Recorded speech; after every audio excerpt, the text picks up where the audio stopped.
Hello everyone and welcome to another episode of the All-CAW Wrestling video podcast type thing. Today we say goodbye to the 80s with the very last wrestling pay-per-view of 1989 that we will cover here. It's Future Shock, Starrcade 1989. I am the Big Daddy D and joining me here at the podcasting table is Little Daddy E. Hello. So, how are you at the moment? Tired, as always. A couple of recent suspensions in WWE at the moment. What with Jerry the King Lawler and Roman Reigns being suspended at the moment. What do you think about that? I would make a joke about the You Can't Wrestle chance, but that's already been made on All-CAW Wrestling. Watch that. Has. Yes, funnily when the chant You Can't Wrestle, it's actually going to be true for the next 30 days. Hooray! So, how does it feel then about covering an 80s wrestling event for the last time? Well, I think that as we go into the 90s, we should see less mullets than what we've seen before. However, I have decided that whoever continues to adorn this questionable hairstyle will be inducted into my own wrestling stable. The Mullet Club. For life. So yeah. Mullet Club. The Mullet Club. I like it. So, here's the deal. After blowing off the Flair versus Funk feud, they didn't really have any money, didn't really have like a big money feud left over to put at the top of the card, and didn't really have enough time to build one either. So instead of building up to Starrcade, traditionally the biggest show of the year, WCW's version of WrestleMania, they decided to use it to build to a future Ric Flair versus Sting event at some point down the line, which would be where the real money would be made. The idea here is to showcase the top 4 singles wrestlers in the NWA by having them all face each other in a round-robin tournament. And to do this the exact same with the tag teams as well.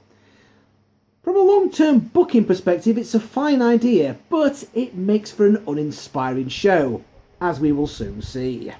And here are the rules for the entire pay-per-view. If you win via pinfall or submission, you get 20 points for Gryffindor. I mean, just 20 points. If your opponent is counted out, you get 15 points. If your opponent is disqualified, you get 10. And if it goes to a time limit draw, you both get 5. All matches have 15 minutes time limit. 15 minutes? 15-minute time limits? Yep. All matches have 15-minute time limits, and whoever has most points at the end wins. Right, okay. Yep. So, nothing like a convoluted scoring system to sort things out. I mean, they really could have just done a single tournament, like elimination and stuff. A single elimination tournament, yeah. That'd be way easier. I agree with you. I think that would be better. But we're going to come on to that. So, the date is December 13th, 1989, and we are live from Atlanta, Georgia. Your hosts for this evening are Jim Ross, Jim Cornette, and Terry Funk. Terry Funk? Yes, following his feud with Flair, Terry Funk has seen the error of his ways and has now become a babyface commentator. Okay, then. Yeah. Anyway, Ross decides that the skyscrapers are out of the tournament because Sid Vicious... Well, he doesn't decide that, he announces it, doesn't he? Oh, yeah. Oops. Ross decides... Anyway, Ross announces that the skyscrapers are out of the tournament because Sid Vicious is injured. And you can thank the Steiner brothers for that. Our opening match of the Iron Team tournament is Doom, not the game, with Woman and Nitron versus the Steiner brothers. Okay, who the hell's Nitron? Nitron, for those of you who don't know, is Tyler Mane, who would later become known as Big Sky, an early tag team partner for Kevin Nash. However, Mane would become better known as Sabretooth in the X-Men film and as Michael Myers in Rob Zombie's remake of Halloween. Blimey, so before he came to All-CAW Wrestling, Mike Myers was actually in WCW? Well, Michael Myers was in WCW. Mike Myers is the guy who played Austin Powers. Oh, yeah. But yeah, I guess Michael Myers did appear in WCW. Imagine a Halloween film, but with just Mike Myers. Well, they have Halloween. They have the Halloween Havoc pay-per-views. Yeah, that would have been an ideal time for Michael Myers to show up. Oh, so the Super Steiner brothers dominate early on as Ross and Cornette note the late arriving crowd. What they actually mean is that the arena is so empty to start that the announcers have had to make excuses to cover it up. Yeah, really. Scott misses a clothesline and falls to the floor where Nitron punches him right in the face. Back in, Doom number 2 power slams Scott. Doom then work over him with a lot of clobbery. So straight away I'm thinking that Dusty Rhodes would like this match. Ricky gets the hot tag though and power slams Doom number 1, who can really tell the difference. He decides not to go for the pin though. Nitron trips him up from the floor and then gets nailed with a clothesline. That triggers a big brawl on the outside, and Rick Steiner narrowly sneaks in to give the Steiners the lame-ass count-out win at the 12-minute 26-second mark. The Steiners get 15 points, but to be honest, this was a bad choice to rev up an already pretty indifferent crowd. This seems to be a trend in WCW pay-per-views. But the next match should be good. Keyword being should. It's the first match in the Iron Man tournament. Sting versus Lex Luger. Luger actually goes, "Sod this," and bails, so Sting chases him down and drags him back to the ring. He hits a flying crossbody for 2. A dropkick gets 2, and Sting goes up again. But Luger catches him with an atomic drop to take over. Luger dominates and things start to get boring. Of course. A power slam sets up the torture rack, but Sting slips out of the rack. The Stinger hulks up, Stings up. Gets his venom ready. and slugs his way back into the match. But an awkward finish sees Sting clothesline Luger from the apron into the ring. But Luger grabs him and falls on top with a handful of ropes to pick up the win at the 11-minute 30-second mark. Yeah, this wasn't good.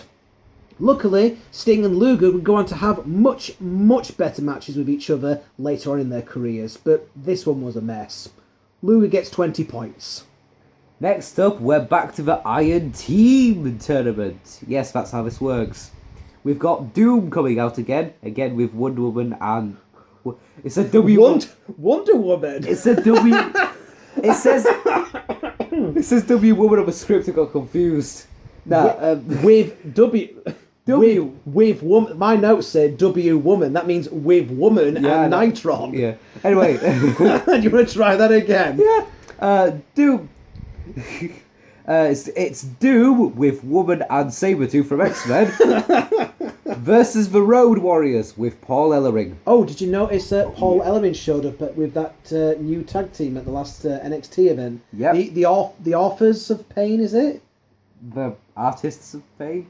The Illustrator of Pain? What's funny, I mean, the last time we saw Paul Ellering on TV, I think it was about 96, 97 time. And he doesn't seem to have aged a day since then. I was just like, oh shit, is that Paul Ellering? And it's like, no, it can't be. It's like, bloody hell, it is. Maybe he bathes in the blood of virgins. You don't know.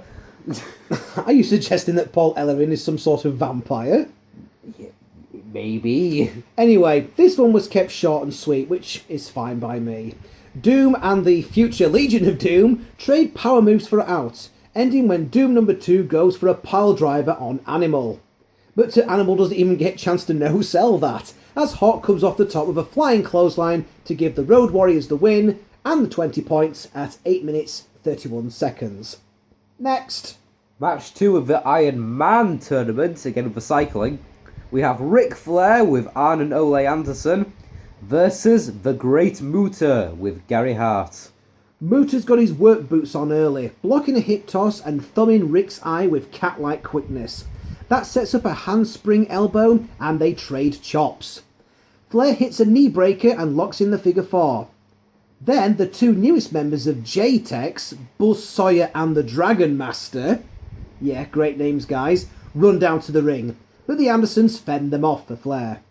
Muta's moonsault meets Flair's knees, which sets up a small package at just under the 2-minute mark, bringing Muta's undefeated streak to an end.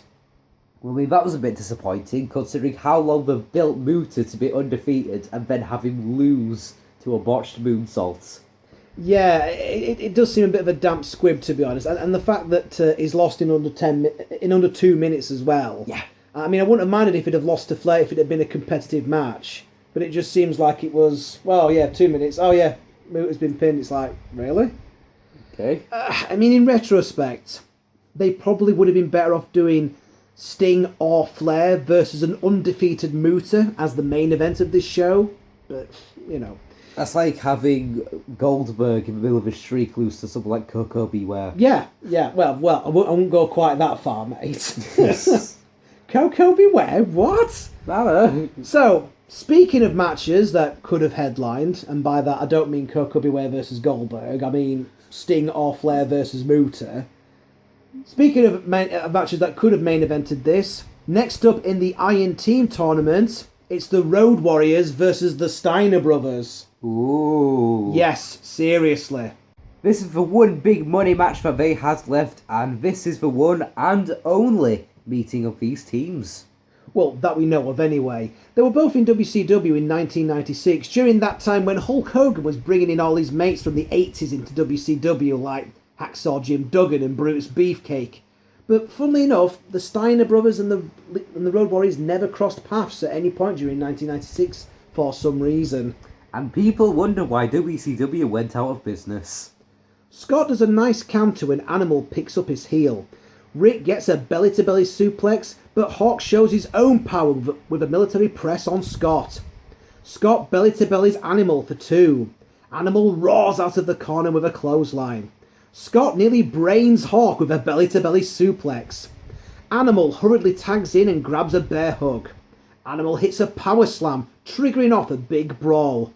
The Roadies hit a Doomsday device into a backdrop suplex, but Scott gets his shoulder up at the last second to take the match at 7 minutes 25 seconds. Not a bad power match, but it could have been a huge, epic tag in any other setting. Now we're back to the Iron Man tournament. Sting versus the Great Muta with Gary Hart. Muta goes to do a half Nelson, but it's quickly reversed by Sting. Nice counter as Muta backs Sting into the corner and hits a flipping mule kick. Sting goes for the Scorpion Deathlock, but Muta makes the ropes and rolls to the floor. Muta uses residual mist to amplify a thumb to the eyes. Muta then goes for the cattle mutilation, whilst the young Bryan Danielson makes notes somewhere. Sting rolls it over and pummels Muta in the face. They chop it out. The moonsault misses, but Muta lands on his feet and hits a jumping spin kick. He goes up again, but Sting drop kicks him and crotches him. That sets up a superplex at the 8-minute 41-second mark. Sting hands Muta another loss and picks up 20 points. Muta loses again? Whose cornflakes did he piss in? Anyway, this was nowhere near as good as their Great American Bash match. So, here's where we are in the points. Ric Flair has 20 points, Sting has 20 points, Lex Luger has 20 points, and the Great Muta has a big fat 0. Meanwhile, over for the tag teams, the Steiners have 35 points, the Road Warriors have 20 points, and Doom and the Wild Samoans both have 0. You may notice that the Samoans haven't even wrestled yet. Why, yes, that is a stupid structure for a round-robin tournament, thanks for asking. Cornette explains that the Samoans are in the driver's seat because they haven't had to wrestle. I would respectfully disagree, considering that this means they don't have any points yet. Next up in the Iron Team tournament, it's Doom with Woman and Nitron versus the Wild Samoans with Oliver Humperdinck. The Samoan SWAT team are now using the name The New Wild Samoans, a reference to the original Wild Samoans, Arthur and Seeker, and they've gone back to being a two-man team with Fatu and Tama, aka the Samoan Savage. Quite why the more experienced Samu was not chosen is a bit of a mystery, and the commentators certainly don't attempt to explain it either. Also during this match we get a shot of Norman the Lunatic, infamously known as Bastion Booger in the WWF. For some reason he's dressed up as Santa Claus and he's giving out candy to children. Who's Bastion Booger? Who is Bastion Booger? Well, here is a picture of him. Oh! Yeah, that's not creepy at all. Imagine this guy giving you candy. Make the scary man go away, Bubby. Make it go away. Doom number 1 tosses the Samoan Savage to the floor. The Samoan sunset flips him for 2. Doom plays the heels here, even though both teams are heels. The match breaks down into a 4-man brawl. The Samoan collides with Doom number 2, and Humperdinck shoves the Samoan onto him for the win at 3 minutes 21 seconds. So Doom gets Nothing. Sod all. Woman is not pleased. Next up, the Iron Man tournament. Ric Flair versus Lex Luger. This time, Luger is the heel and Flair is the babyface, so a complete reversal from the last time they collided. Luger military presses Flair. Flair reverses a suplex and hits his own. Flair gets 2 off a backslide as the countdown to the time limit begins. Flair does the Flair flip and shoves the cameraman off the apron. Unsafe working environment. Luger catches Flair with a lariat on the way down. Flair sunset flips him for 2 as we hit the 2-minute mark. They slug it out and Flair goes up again. Luger just grabs him and slams him off. Flair backdrops suplexes him and locks in the figure 4. The time limit expires at the 15-minute mark and the match is a draw, meaning that both guys only get 5 points. And, by the way, this was nowhere near as good as any of their earlier matches. Which seems to be a continuing theme I'm noticing. Either way, the next match in the Iron Team tournament, the new Wild Samoans again, with Oliver Humperdinck, versus the Super Steiner brothers. The Samoans beat on Scott for a bit as he plays the babyface in peril. Rick keeps coming in, distracting the ref and allowing the Samoans to double team. Oh, Rick. Steiner gets a backslide, but Rick has the ref so it only gets 1. Thankfully, Scotty comes back with a Frankensteiner. Ross thinks the Steiners might just try to hold out for the time limit draw, which is 1 minute away. Rick Steiner hops in and destroys the Samoans. Ross thinks here's a tag, but apparently there wasn't, as the Steiners get disqualified with less than a minute to go. Another poor finish. Next, for the Iron Man tournament again. Lex Luger versus the Great Muta, who once again is coming out with Gary Hart. And with Luger limping to the ring, still feeling the effects of his match with Flair, surely Muta is going to win a match this time. As expected, Muta targets the leg as Luger plays the babyface in peril, even though he's the heel. But the fans aren't having any of that, and they cheer for Muta because he's so damn cool. Muta locks in the Muta lock at one point, and a half crab. Luger comes back with a clothesline, and they slug it out. Muta sunset flips him, but Luger uses the ropes to block. The ref catches him this time. Luger power slams Muta and tries to pick him up in the rack. Luger's leg buckles though, and Muta just misses him in the face for the DQ at 7 minutes 8 seconds. Horrible finish, a string of them as you probably noticed. The match had to end this way though because a clean finish would have given Luger the tournament win and made the Sting vs Flair match meaningless. But still, not good for Great Muta. Now we come to the end of the Iron Team tournament. The Road Warriors with Paul Ellering versus the Wild Samoans with Oliver Humperdinck. If anything other than a Road Warrior pinfall or submission happens, the Samoans win the tournament. The match is short and ugly, which is unusual for a final, as both teams are done for the night and running on fumes. Hawk at one point no-sells a pile driver, because he's Road Warrior Hawk. Animal power slams Fatu and things get really ugly. Animal runs straight at Fatu, forgets what he was going to do, and ends up hitting an elbow between the eyes. Not pretty. They go for a backdrop, but Animal thinks Fatu is trying to headbutt him in the groin, so that's what he sells.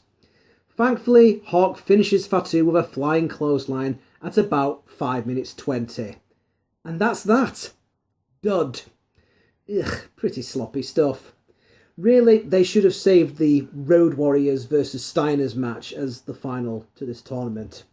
So, this is what the final standings look like. The Road Warriors win with 40 points. The Steiner brothers are just behind with 35. The Wild Samoans get 30. And Doom gets sod all. And for the singles side, it currently looks like this. Lex Luger has 35 points. Ric Flair has 25. Sting has 20. And the Great Muta has 0. So, if Sting wins with a pinfall or submission, he wins the tournament. If Flair wins with a pinfall, submission or countout, he wins the tournament. If they tie, Luger wins. If Sting gets disqualified, then Luger and Flair will have to wrestle again in a tiebreaker. Ah, the joys of a complicated scoring system. So, your final of the Iron Man tournament is Ric Flair versus Sting. Both guys are members of the now babyface Four Horsemen, along with the returning Andersons. Sting dominates early, causing Flair to get a little pissed and get in his face about it. Flair bails and Sting gives chase. Back in, Sting gets 2 off a backslide, but Flair unloads the chops on him. Flair reverts to his heel act, whipping Sting into the railing. Great commentary here from Terry Funk, who has been a babyface commentator up until now, as he harps on about Flair's cheating with her "I told you so." Flair gets a number of near falls off roll-ups and argues with the ref. Suddenly, Sting gets pissed and stalks Flair around the ring. Flair cuts off a sunset flip with a fist to the face. Flair tries more chops, but Sting absorbs them and backs Nate into a corner.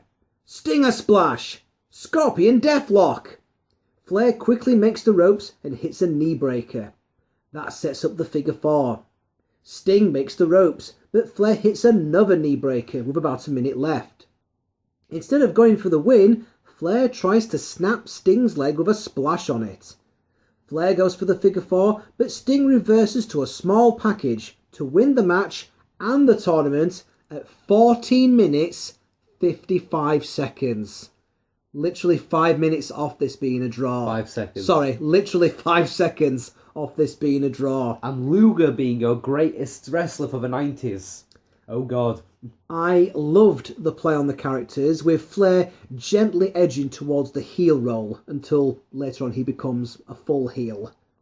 You know, trying to snap Sting's leg and all. After the match, the Andersons stalk back down to ringside and everyone expects a beatdown, but they congratulate Sting on a job well done instead. Yeah, that isn't going to last long, is it? So, what do you get when you've had a banner year quality-wise but blew off your biggest feud, i.e. Flair versus Funk, months earlier and can't decide who your next main event feud should involve? Why? You hold an Iron Man tournament, of course. And that's exactly what the NWA tried in the last days of the Flair booking era. It was a monumentally stupid idea because of the time constraints and the fact that the only fresh, high-level match on the card was Road Warriors versus Steiners. Everything else had either been done, i.e. Flair versus Luger, Flair versus Sting, Sting versus Muta, or it held no interest to the fans at all, i.e. Doom versus the Samoans. The relatively complicated scoring system meant that too much thinking was involved for the fans. If you have to spend this much time explaining the rules, it's entirely possible that you may have overthought this thing. As a result, this show drew flies, and it was a total bomb, one that pretty much signalled the end of Flair's run with the book. What would have been better, as we mentioned earlier, was to book it as a single elimination tournament, have the Steiners versus the Road Warriors for your final at the end, and then with the Iron Man tournament, keep Muta as this undefeated monster and face either Flair or Sting in the final. Just a thought anyway. Or if you're going to have Sting versus Flair for the final, then do that. At least then if Muta's got to lose, he's only going to lose once. But, you'd think that focusing on the top 4 superstars and the top 4 tag teams for an entire show would make for some entertainment. But you'd be wrong. The bookers found themselves hamstrung by the ridiculous stipulations. They found themselves creating uninteresting finishes where no one came out looking good. Muta got buried, Doom got buried, and it would actually lead to Muta leaving the promotion a few weeks later and Doom getting a complete overhaul. If we can get a couple of good notes from this show, we do get to see the Steiners versus the Road Warriors for the first, and from what we can gather, only time. And the event does set the stage for that eventual Sting versus Flair feud, which is absolutely fantastic. I mean, nothing can screw that up, right? Can it? Either way, thumbs down from us here. So, that is it for the 80s. So, the challenge that we set ourselves before watching this was to put together an 80s supercard, where we're going to take our best matches from all the pay-per-views that we've come throughout the 80s and try and create the best possible card possible. Now then, a couple of rules there. You can only use a wrestler once. So, for example, you can't have Savage versus Steamboat and Flair versus Steamboat on the same card.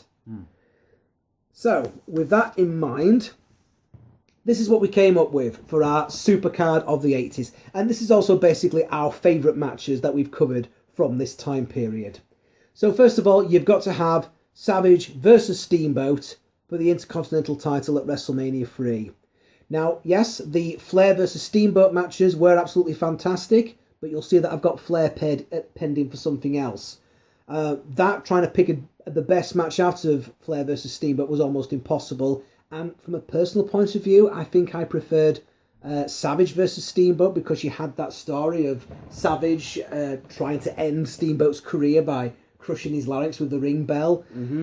So yeah, we're going to go with that. And it's still deemed to be one of the greatest matches of all time. So, Intercontinental title, WrestleMania 3, Savage versus Steamboat. Next we're going for, and we're cheating a little bit because it's from Royal Rumble 1988, which wasn't actually a pay-per-view. It's the Jumping Bomb Angels versus the Golden Girls for the Women's Tag Team Championship. Ooh. Picked this because it was unique then, and it's still unique now. We've not had a women's tag team division since. We don't have one today. That, and it was a fantastic showing for both teams. It was a great vehicle to show what the Jumping Bomb Angels were all about. And the Golden Girls, even though both of them were showing their age a little bit, showed that they could still really go. So for that, and for its pure uniqueness, the Women's Tag Team match, Women's Tag Team Championship match from Royal Rumble 88 is our next choice. Next up is the 10 versus 10 match of survival from Survivor Series 88.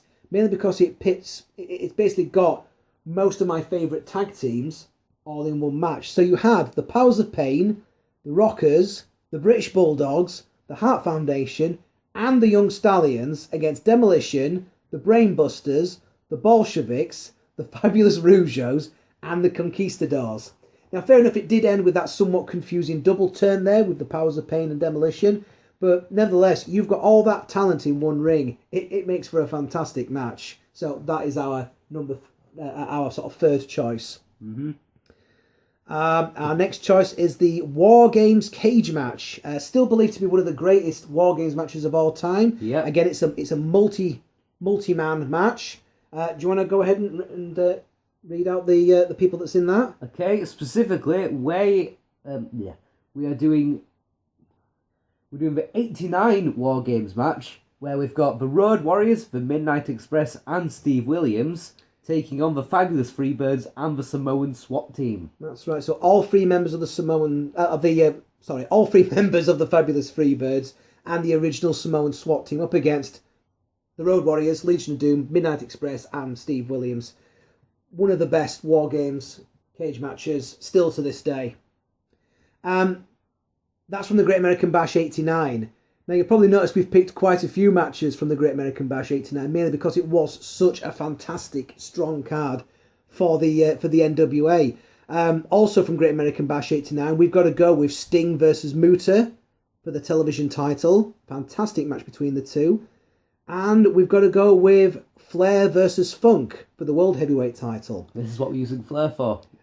Yeah, I mean, this is why I went with Savage v Steamboat rather than Flair versus Steamboat. Flair versus Steamboat was fantastic, don't get me wrong, but with him against Funk, there was just more going into that. You know, there was like a real sort of storyline, there was a real sort of sense of hatred there because Funk had tried to break Flair's neck with the pile driver, so having that extra layer into it just, for me, made that sort of story much more exciting and interesting. Going back to the WWF for the moment, another match for the Intercontinental title, this time between Warrior, the Ultimate Warrior, and Ravishing Rick Rude at SummerSlam 1989. Yes, 89 was a fantastic year. I felt that this was much better than their match at WrestleMania 6, and despite the fact that we got a botched pile driver here, which ended up looking more like I don't even know. I don't even know what it was meant to be. Like a folly over upside down, you think? But yeah, absolutely fantastic. I mean, there was two guys who you could always guarantee would give Warrior a fantastic match. Savage would give Warrior two fantastic matches throughout his career, and Rick Rude was another one that could do the same as well. So high sort of props for those. And then last of all, for your United States title, I got to go with Luger versus Pillman from Halloween Havoc 89. Pillman showing that he can hang with the big boys. Luger showing that he can have a fantastic match when he's got the right opponent. And it was just one of those things where I felt, even though Pillman lost, he still came out of that looking strong. It was a great clash of styles. A styles clash, if you will. No, he wouldn't come along until many years later. So yeah, that is our supercard. Let's just run through it again. So Savage versus Steamboat from WrestleMania 3. Jumping Bomb Angels versus Golden Girls from Royal Rumble 89. The 10 versus 10 match of survival, where it's Powers of Pain, Rockers, Bulldogs, Hearts and Stallions against Demolition, Brainbusters, Bolsheviks, Rougeos and Conquistadors. Take a breath. At Survivor Series 88. The War Games cage match, where it's the Road Warriors, the Midnight Express and Steve Williams against the Freebirds and the Samoans. That's Great American Bash 89. Also from Great American Bash 89, the TV title match between Sting and Muta. The world title match between Flair and Funk. From SummerSlam 89, Warrior versus Rude for the IC title. And from Halloween Havoc 89, Luger versus Pillman for the US title. And finally, I would say out of all those matches, our main event would probably have to be Flair versus Funk. Mm-hmm. Especially when you tie in the insane brawl that takes place right at the end when Flair and Muta get involved as well. Of course. And if I could just add in one match really quickly, the piss break match, Hulk Hogan versus Zeus. Yeah? No? Okay. Do you mean the actual match from No Holds Barred? Yes, the actual match from No Holds Barred. Not the real life one where Brutus Beefcake was in there. The actual one from No Holds Barred. Right, okay. Complete with a man being electrocuted to death. I am sort of going with matches that were actually good, you know. I know, that's why that's the piss break match. That's why I didn't include Hogan versus Andre, because I know people going about, oh yeah, Hulk versus Andre were the best matches of all time. It's not, it just... You watch it now, it's a proper snooze fest. The shambled around and then he got power slammed. Yeah.